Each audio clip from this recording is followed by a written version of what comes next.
Mēs atrodamies Rīgas 88. vidusskolas teritorijā. Kādreiz šeit mācījos arī es, tagad mani bērni. No reiz iecienītas sporta vietas laukums pārvērtās par bīstamu zonu. Tas ir ne tikai morāli novecojis, bet arī kļuvis par vietu, kas apdraud veselību. Šeit kādreiz mēs ieskrējāmies tālēkšanai.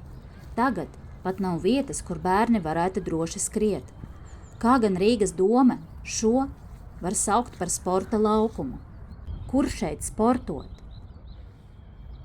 Futbola laukums, kā pēc bombardēšanas, ar bedrēm un pakalniem. Bijušais tenisa korts ar žogu, kā ieslodzījuma vietās.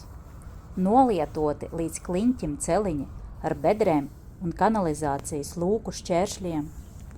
Žogi ar caurumiem, pa kuriem teritorijā var ienākt jebkurš. Vai jūs tā gribētu?